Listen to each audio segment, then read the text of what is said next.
Olá, leitores! Tudo bem com vocês? Vamos dando continuidade na página 58, capítulo 4, As finanças dos recém-casados. Vida a dois. Até que ponto juntar tudo? Um casamento só dá certo quando seu verdadeiro sentido é o da união. O discurso diz que particularidades e individualidades devem ser respeitadas. A prática mostra que, na verdade, elas são toleradas e há uma expectativa recíproca de que, ao longo do relacionamento, cada um acabe cedendo um pouco da sua individualidade e as afinidades se reforcem. Vamos rever a primeira frase aqui, ó.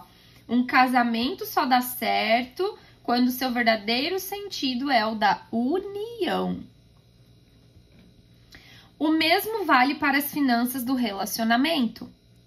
Elas serão saudáveis se for praticado o sentido de união e vocês administrarem a renda familiar em conjunto. Com o casamento, passam a ser 2 salários, 2 cabeças pensando, 2 formas diferentes de lidar com o dinheiro. Imaginem a dificuldade de cada um se tiver seus próprios objetivos financeiros, se cada um tiver seus próprios objetivos financeiros, trabalhar com um orçamento diferente e decidir como investir seu dinheiro. Com o tempo, o desequilíbrio é inevitável. Planos comuns jamais serão construídos de modo eficiente se tudo no relacionamento for dividido. Perde-se em eficiência, em organização e em resultados. Se ambos já tinham um planejamento financeiro individual antes da união, a transição para o planejamento conjunto deve levar em conta os seguintes passos. Vocês devem definir qual dos 2 orçamentos está mais organizado e prático para a gestão das contas dos 2 e adotar esse modelo de plano. Do modelo a ser descartado, devem verificar quais informações podem ser aproveitadas e agregadas ao plano comum, somando então todos os gastos em uma única planilha de orçamento doméstico. As contas bancárias devem ser agrupadas aos poucos, para que vocês tenham tempo de se organizar na nova situação. Lembrem-se de que muitas mudanças simultâneas geram pilhas de documentos e contratos novos. Primeiro, façam a documentação de conta conjunta, preferencialmente adicionando um dos 2 a uma das contas existentes, para não perder o histórico de relacionamento com o banco. Então, agrupem os investimentos e depois os cadastros de débito automático das contas. Transfiram o dinheiro do salário para a nova conta e somente após se certificarem de que tudo está funcionando como previsto, encerrem a conta corrente a ser descartada. Preferencialmente, os cartões de crédito também devem ser unificados, para que vocês possam pagar uma anuidade menor e aproveitar melhor os programas de milhagens e vantagens oferecidos. Cancelem o cartão cujo histórico de gastos seja menos relevante. Contas bancárias separadas. São válidas no caso em que ambos trabalham e se veem obrigados a receber o ordenado por bancos diferentes. Mas, ao menos os investimentos têm de ser concentrados, pois os fundos de investimento mais rentáveis só estão disponíveis para clientes com maior quantias para aplicar. Além disso, ao manter contas separadas, paga-se tarifas bancárias em dobro. É razoável abrir mais de uma conta corrente quando há preocupação com a segurança. Com o elevado número de sequestros relâmpago nas grandes cidades brasileiras, tornou-se um hábito comum das famílias manter 2 contas correntes ao mesmo banco. Numa ficam todos os investimentos e recursos não usados no dia a dia. Na outra, apenas recursos suficientes para saques diários ou para atender a eventuais abordagens criminosas. O cartão da conta principal jamais deve sair de casa. Negociem com o gerente a isenção de tarifa para a segunda conta, com base no bom relacionamento da conta principal. Alguns casais justificam a manutenção de contas separadas porque um dos dois é mais organizado que o outro. Isso ocorre em situações em que, por exemplo, um seja do tipo financista e o outro do tipo desligado. Tal justificativa apenas contribui para o adiamento das conquistas financeiras. Se o problema é a desorganização do parceiro, o mais competente nesse quesito deve assumir a administração da conta conjunta, inclusive propondo limites para o uso do dinheiro. O trabalho não será muito maior que o de administrar uma conta individual. Rose e Tadeu sempre procuraram manter suas finanças organizadas. Ela, muito disciplinada e metódica, anota tudo. Compara os gastos do mês atual com os do anterior. Conversa com Tadeu sobre limites e cortes de gastos para não estourar o orçamento e até decide com o gerente do banco em que investimentos aplicar. Lembro-me sempre da Rose porque ela é a única pessoa que conheço que no canhoto do cheque preenche os campos saldo anterior e saldo atual. Porém, há algum tempo conversávamos sobre as dificuldades do casal. Enquanto ela era extremamente rigorosa com os seus controles, Tadeu era o oposto. Não tinha controle nenhum. Todo mês, eles se desentendiam porque Tadeu emitia vários cheques e deixava os canhotos em branco. Rose emitia um cheque achando que tinha saldo e conta negativa. Após 2 ou 3 brigas mais sérias, foi Rose quem assumiu as rédeas. Propôs a Tadeu que ele andasse com apenas uma folha de cheque na carteira. Quando quisesse outra, ele lhe passaria os dados do último cheque gasto. Aí foi Tadeu quem não gostou. O problema foi resolvido com o surgimento do dinheiro eletrônico. Hoje, eles não usam mais cheques. Tudo é comprado no cartão de crédito ou no de débito. E Rose controla diariamente via internet o movimento da conta conjunta dos dois. Eu ia dizer, esse livro é da época em que ainda o cheque era em alta, né? Hoje muito pouco se usa. Regimes de casamento civil. O regime de casamento civil mais comum na sociedade brasileira é o da comunhão parcial de bens, em que o casal compartilha tudo o que foi conquistado após o casamento. Em caso de separação, os bens possuídos anteriormente não são divididos, mas tudo o que foi obtido junto é partilhado por igual. Nada mais justo. Os demais regimes de casamento são eficientes em condições muito específicas. A comunhão universal de bens é um regime justo para noivos cujas famílias possuem condições e patrimônios semelhantes.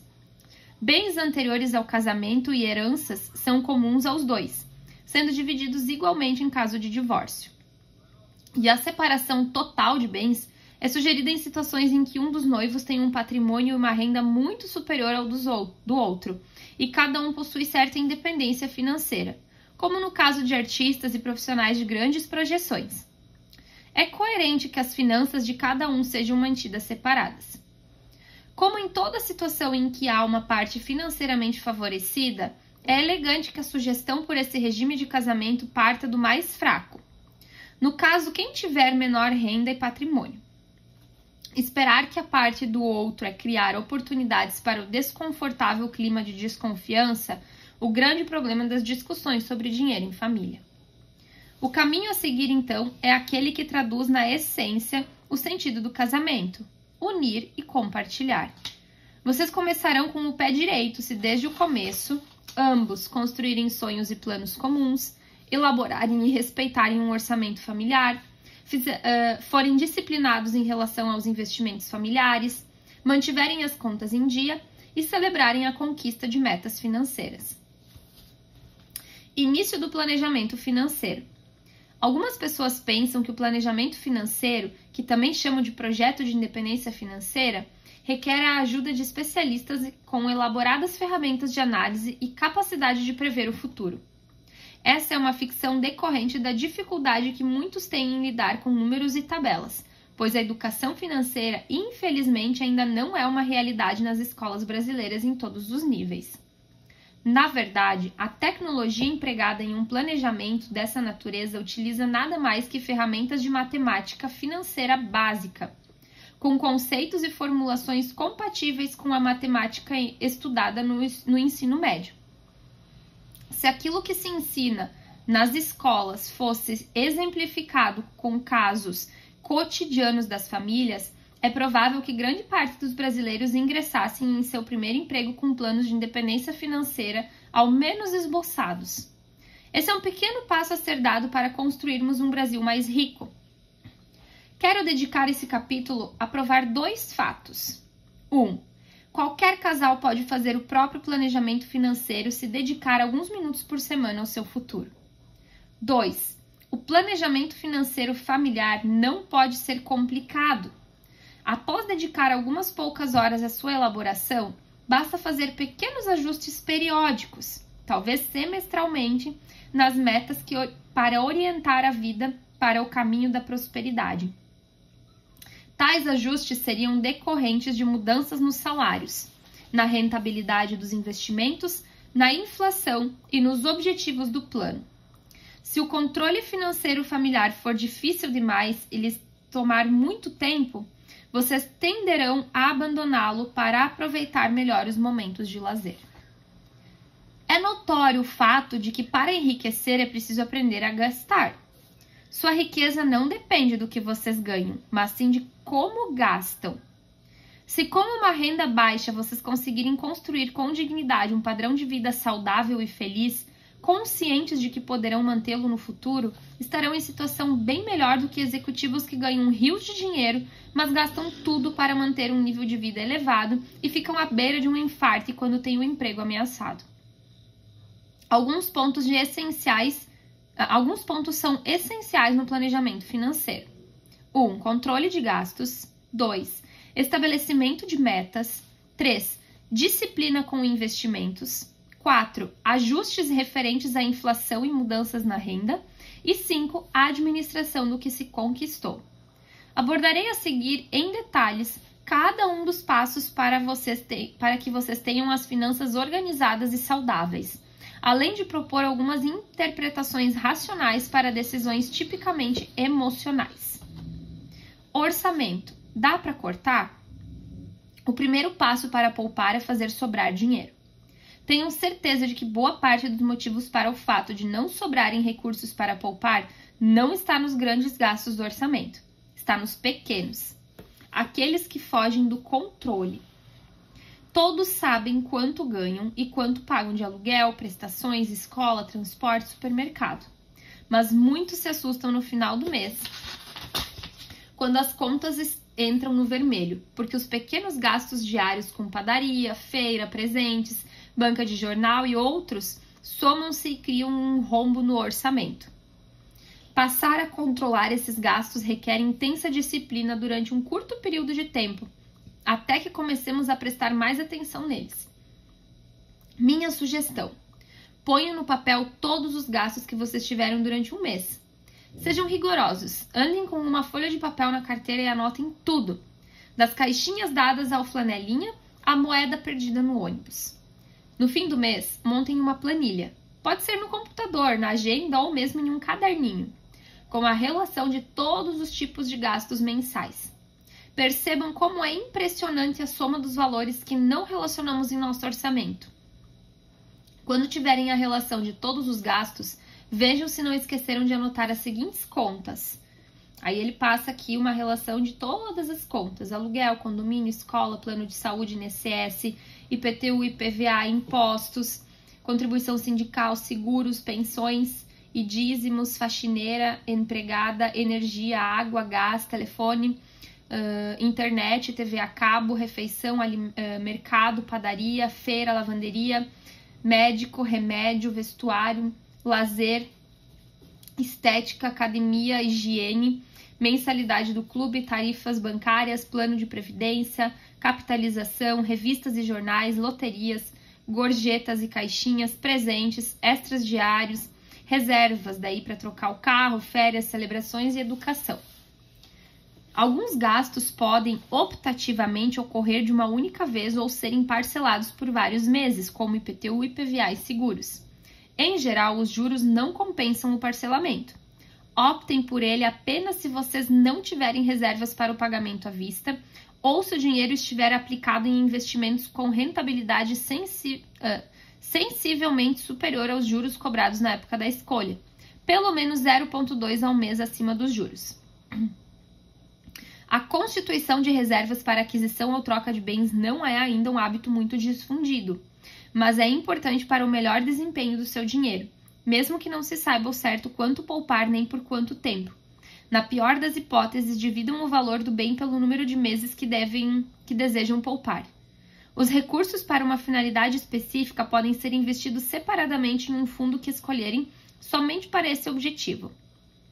Uma boa alternativa é aplicar no mesmo fundo em que vocês investem para o futuro, acompanhando em um caderninho ou em uma planilha que parte desses recursos deverá estar disponível para o gasto desejado. Lembrem-se, quanto maior o dinheiro reunido, mais rentável serão as alternativas de investimento. Com a planilha feita, discutam o que está em excesso e decidam o que pode ser cortado. Se aparentemente não há o que cortar, estabeleçam metas para redução de gastos. Alguns não podem ser cortados, mas certamente há gordurinhas nos gastos com supermercado, feira, energia ou água. As economias serão pequenas, mas a soma delas pode concretizar seu plano de independência financeira.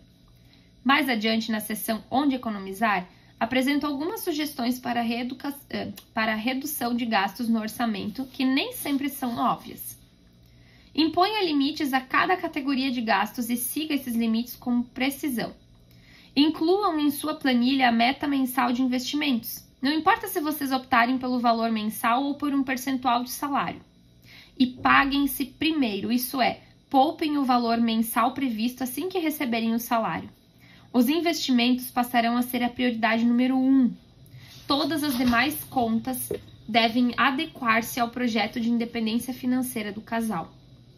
O aluguel aumentou com a inflação? É hora de apertar os cintos e não de comprometer o plano traçado. Será melhor sofrer alguns poucos meses até o dissídio ou o 13º salário para padecer durante toda a velhice com privações. A crise dos 7 anos. Talvez uma das maiores lições que recebi de amigos experientes antes do meu casamento tenha sido sobre a crise dos 7 anos. Nunca me apeguei muito a números cabalísticos, mas achei curioso o fato de muitas pessoas afirmarem que após 7 anos de casamento as coisas azedam. A crise dos 7 anos é inevitável, afirmam muitos casais.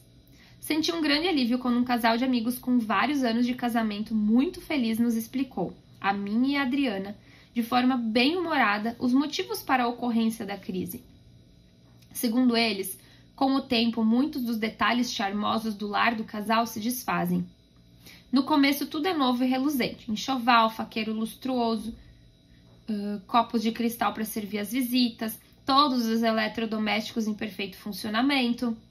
Depois de cerca de 7 anos de uso, muitos jogos de copos já estão incompletos, os talheres opacos, o enxoval com aparência de usado, muitos eletrodomésticos deixaram de funcionar e a rotina do casal passa a incluir a visita de técnicos que cobram os olhos da cara por serviços mal feitos.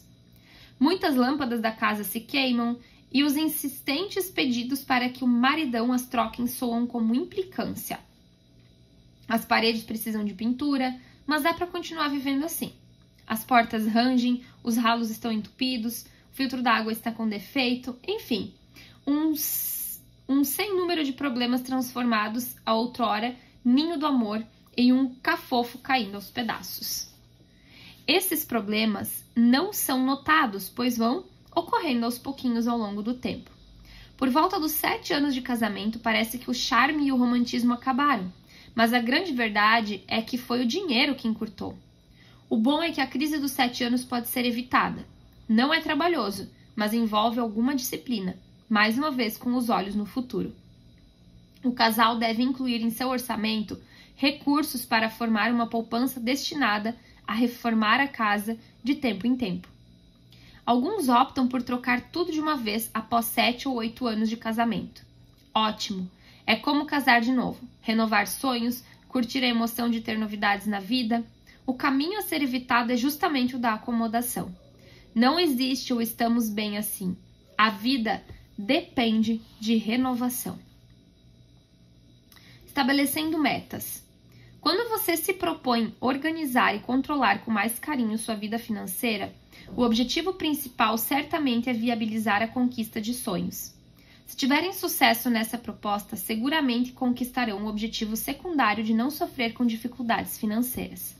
Os sonhos a que me refiro não são somente os de segurança e independência financeira. Talvez a grande meta que muitos não cuidam de ter.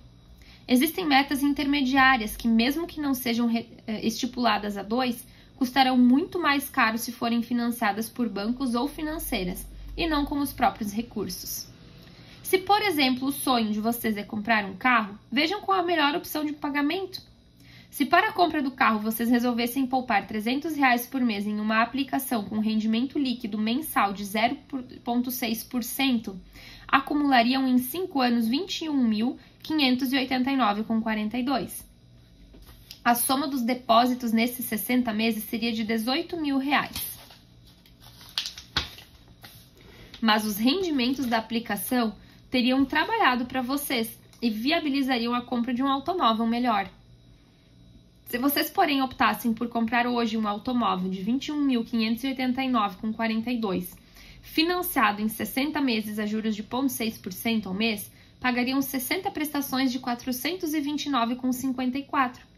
Em vez de os juros trabalharem para vocês, a situação se inverte. Vocês estariam trabalhando, e muito, para pagar os juros compostos. Os desembolsos totais no período seriam de R$ 25.772,49. Cerca de 43% a mais do que os 18.000 da opção anterior. Portanto, se nos sonhos de consumo podem nos custar muito menos, temos de estabelecer com antecedência nossas metas para poder concretizá-los. Isso vale para aquisições de carros e propriedades, cursos, educação dos filhos, viagens, celebrações em família, nova decoração da casa, presentes e outros tantos sonhos cujos custos não cabem no orçamento do mês, quando financiados. A situação presente da economia brasileira, mais estável do que no passado, já nos permite planejar o futuro. Por isso, temos de aproveitar essa oportunidade. Para ajudá-los a estipular o valor mensal a poupar para cada uma das suas metas, desenvolvi a tabela da página seguinte, que mostra quanto poupar por mês a diferentes taxas de juros para formar uma massa de recursos de R$1.000. Suponhamos que vocês queiram economizar durante 4 anos para fazer uma viagem que custe R$10.000. Com juros líquidos de 0,65% ao mês pela tabela, teriam de acumular R$17,82 ao mês em uma aplicação para formar R$1.000 daqui a 4 anos. Como sua meta é de 10 vezes esse valor, terão de poupar 10 vezes mais, ou seja, R$178,20 ao mês. Caso queiram antecipar a viagem em um ano, a poupança mensal sobe para R$247,40, conforme se observa pelo valor situado imediatamente à esquerda na tabela. Percebam que não é difícil. Conversem sobre suas metas a dois e também sobre as metas individuais. Analisem seu orçamento para adequá-lo à necessidade de fazer reservas para essas metas. Escrevam todas elas, assinem e datem. Essa atitude vai ajudar a afirmar em seu pensamento que vocês realmente se comprometeram a alcançar suas metas. É também aconselhável colocar essas anotações em local em que possam vê-las diariamente, como motivação adicional para continuar com o objetivo mesmo quando surgirem as tentações inevitáveis de desistência. O estabelecimento de compromissos por escrito ajuda a evitar as compras por impulso. A partir do seu casamento, Márcia e Milton começaram a poupar cerca de 25% da sua renda, com o objetivo de conquistar a independência financeira. A meta que ambos concordaram em assumir por escrito era de formar uma poupança equivalente a R$800.000 atuais até que Milton completasse 45 anos, para então viver com a garantia de renda da poupança formada ou abrir um negócio próprio. Em 2 oportunidades, eles quase caíram na tentação de desistir do seu objetivo. A primeira foi quando veio ao mundo a princesinha da família, Mariana. Na época, tinham um equivalente a 80 mil, faltando exatamente 10 anos para expirar o prazo proposto ao seu compromisso. Eles não conseguiram mais poupar 25% da renda, apenas 16%.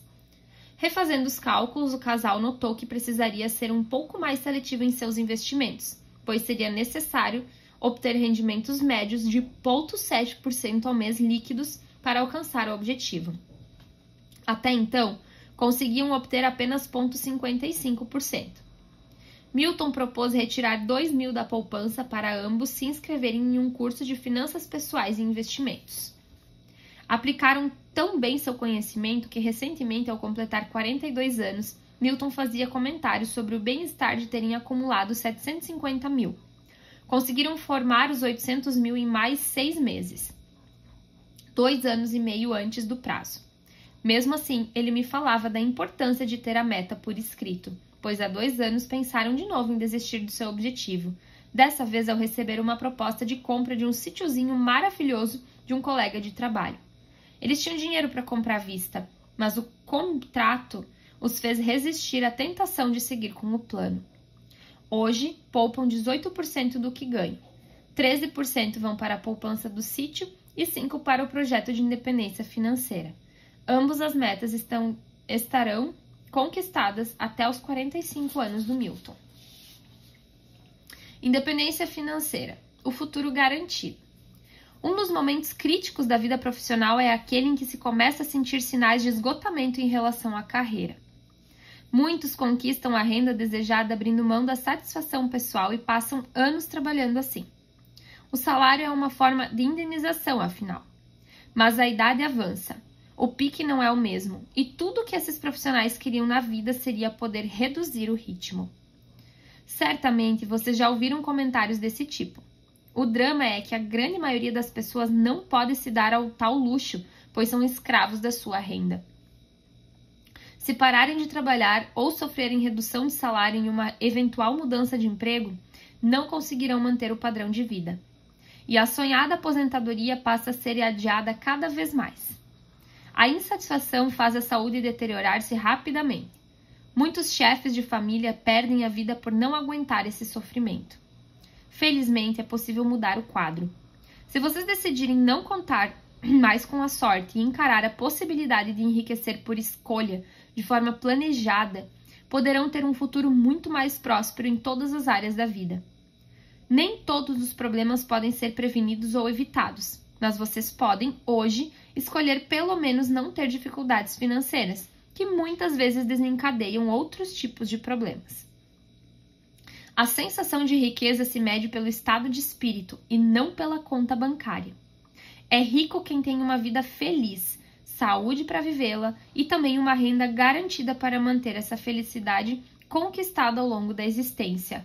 E a felicidade se constrói com escolhas, inclusive do padrão de consumo que se deseja ter. A riqueza com abundância financeira é algo que pode ser construído com um plano de objetivos. A fórmula da abundância financeira é simples. Gastem menos do que vocês ganham e invistam a diferença. Depois, invistam seus retornos até atingir uma massa crítica de capital que gere a renda que desejam para o resto da vida.